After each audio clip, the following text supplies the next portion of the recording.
stick it on right here. See how the door is locked, the keys are locked in the car, and this is going to unlock your car so easily. So this is the process.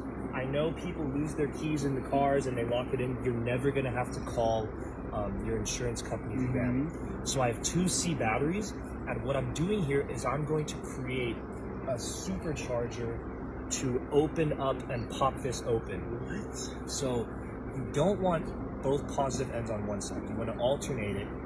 And now I'm just going to use a rubber band and close these together so they're really tight, right? This is the first step, right? Pay attention closely. So now what we're going to do is we're going to take the iPhone charger. Everyone has an iPhone charger or a cable like this in their home. And the whole point of this is that you can use stuff in your house. If you lock your keys, you can run back in and just get it, no problem. So what I'm gonna do is you wanna create a point of contact from this end onto both ends here. Make sure you don't want it to be on the left side or the right side. It has to be touching both. So now that I have it touching both, I have electrical tape, and I'm just gonna tape this piece onto here so that it stays put. So I cut a piece of electrical tape off. You want to use electrical tape preferably, but because that is what helps conduct it. But if you don't, my buddy just used this to unlock his car, and he actually just used blue painter's tape, and it worked fine. But electrical tape is preferred. I have it in my house.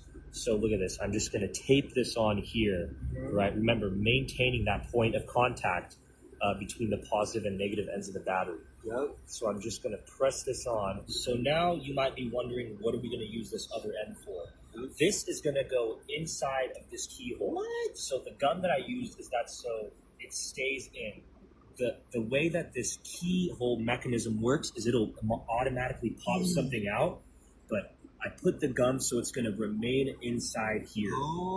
So the reason why I used gum is that it's a very good insulator, right? So we're creating basically a little battery here that's going to mimic the key fob that you click the button and it pops it open. So we want to maintain this electrical current throughout. So I'm going to use gum to not only keep this in place, but to act as an insulator, right?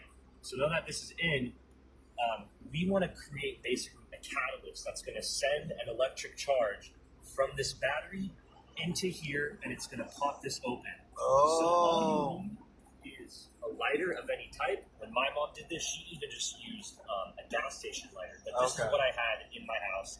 Like I said, the whole point is that you can do this with items inside of your household.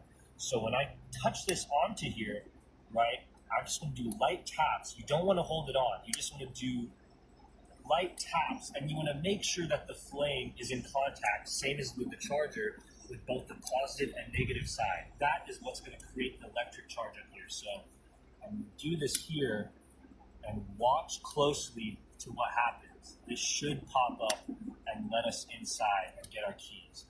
So it might take a couple tries. I might even hold it on for longer for this one. If you hold it right, see that? Oh my God, it worked!